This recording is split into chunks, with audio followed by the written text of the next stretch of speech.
Приветствам всички, които сме се събрали на срещата по темата,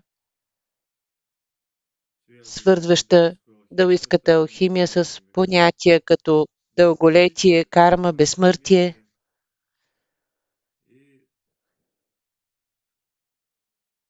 И в началото ще направя едно встъпление, преди да започна да отговарям на вашите въпроси, където искам да кажа за това, че всяка задача в изучаването на един или друг предмет е да се разбере разликата между това, което показват и това, което доказват. Или това, което се доказва. Доказателството в едни или други аспекти лежат във всеки един човек.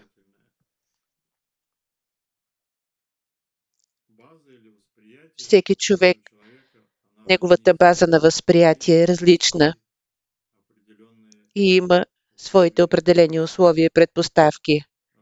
Темата, която сме обозначили, разбира се, е достатъчно спекулативна. И да се говори за това по принцип е сложно, тъй като въпросът е не в това да говорим, а в опита на всеки от нас, всеки от вас, който се намира в познаване на този въпрос. Защото ако нямате този опит, ако човек не е достигнал до сравнителни характеристики и до съпоставяне и възприятие в тези въпроси, той не може да даде на себе си разумно или адекватно определение по казаното.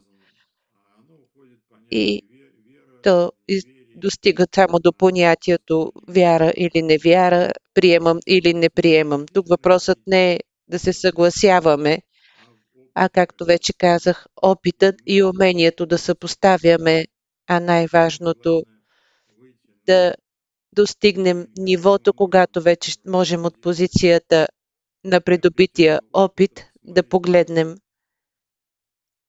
на предшестващия период на преди този опит.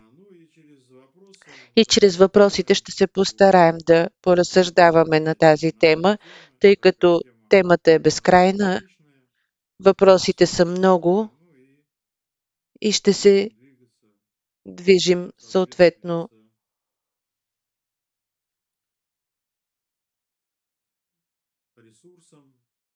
с ресурсите, които имаме. И най-важният ресурс е нашето разбиране. Въпросите. Защо много майстори не живеят дълго?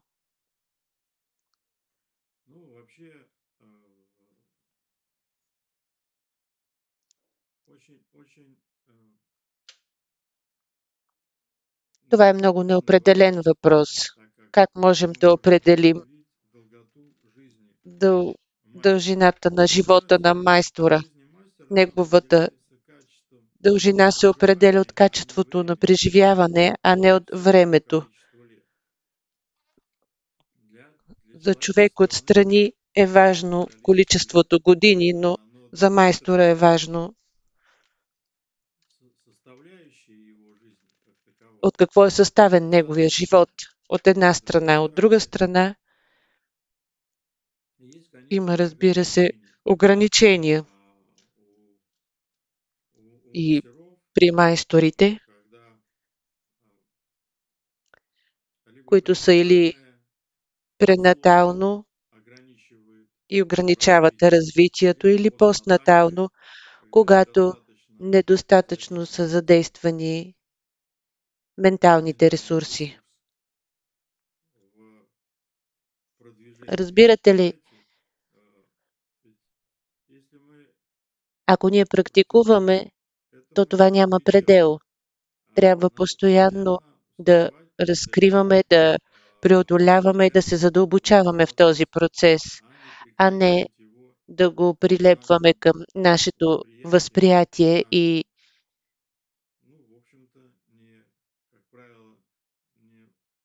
нашето недостатъчно определение.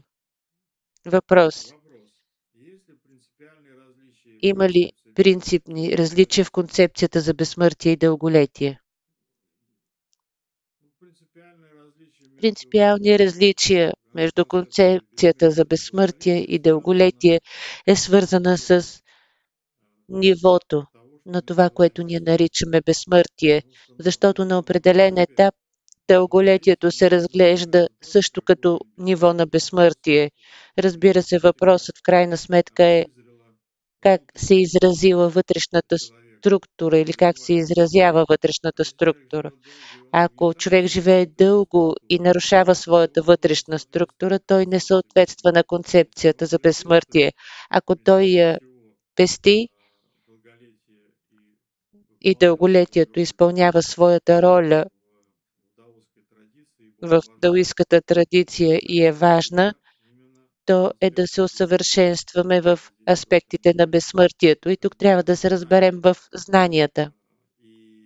И тогава ние можем да кажем, то на определено ниво може да съответства, а може и да не съответства. Тоест, може да живеем 150 години да унищожим духа си в крайна сметка, а може да живеем 50 години и да създадем условия за неговото укрепване и да му дадем възможност да продължи да съществува. Дълголетието, следващият въпрос. Дълголетието е следствие от кармата. Как кармата влияе на дълголетието и влияе ли дългият живот на кармата? Разбирате ли, в даоистката традиция кармата е доста специфичен аспект и се отнася към законите за преднебесното и следнебесното строителство. И тук трябва да се разглежда практическото възприятие. Няма такова нещо просто да влияе. А въпросът повече се поставя как ние можем да влияем на това, което се нарича карма и как можем да го изменим. Всяка практика е преодоляване и въздействие на своята природа и своята съдба. Затова, ако говорим за влиянието на кармата в нашия живот, то не бива да се казва, че следваме даоистката традиция, а ние повече това ще ни отвежда в индуизма, който е построен на това, как ще продължим след това. А в даоизма задачата е да излезем на пътя и максимално да реализираме каквото можем от себе си тук и сега.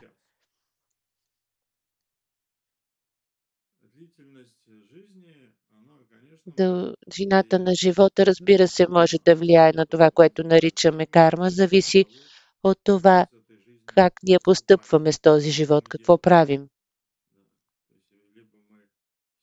Ние или разрушаваме себе си с действията си, или се пестим.